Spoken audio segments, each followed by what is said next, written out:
بسم اللہ الرحمن الرحیم۔ السلام علیکم ورحمۃ اللہ وبرکاتہ۔ یا علی مدد علیہ الصلوۃ والسلام۔ میں ہوں سید ثقلین حیدر نقوی نجفی، سرزمین نجف اشرف سے، اور آپ دیکھ رہے ہیں ہمارا فیس بک اور YouTube channel Shia kids TV Najaf Ashraf. ان پیارے بچوں کے ساتھ مل کر آپ کی خدمت میں ہم پیش کر رہے تھے سلسلہ قرآن کا ترجمہ اور مختصر تفسیر، اور آج آپ اس کی تیسری ویڈیو ملاحظہ فرما رہے ہیں، اور بات جاری تھی بسم اللہ الرحمن الرحیم پر۔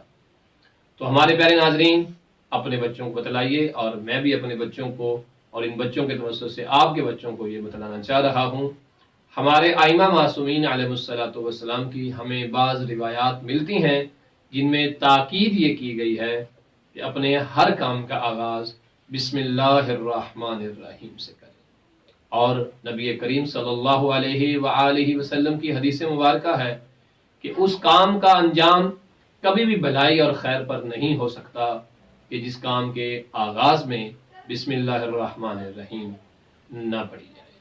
ایک مختصر سٹوری ان پیاری پیاری بیٹیوں کے نام اور ان کے توسط سے آپ کے نام ہم بیان کرتے ہیں۔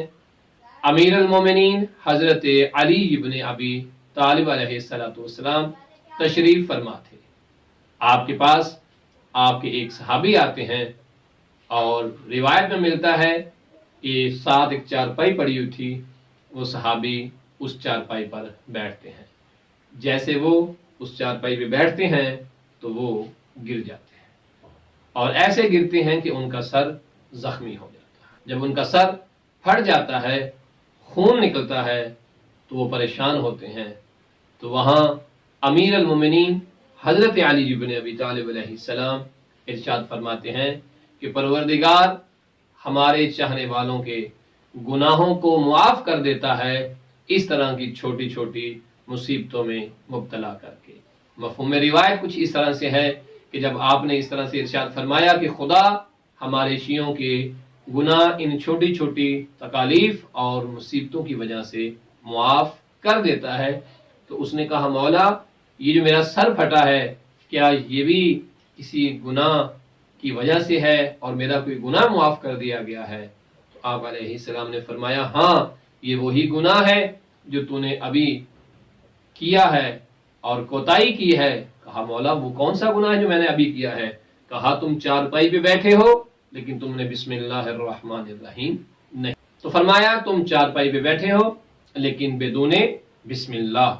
اگر تم بسم اللہ الرحمن الرحیم پڑھ کر اس چارپائی پہ بیٹھ جاتے تو تمہیں کبھی بھی چوٹ نہ لگتی، تمہیں زخم نہ آتا۔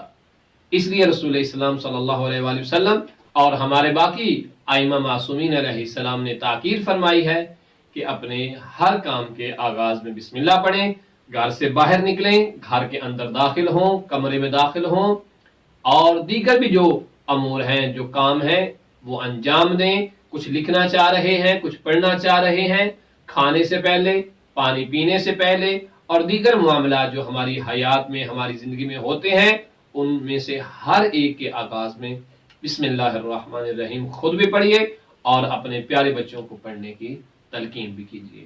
وصلی اللہ علی محمد وآلہ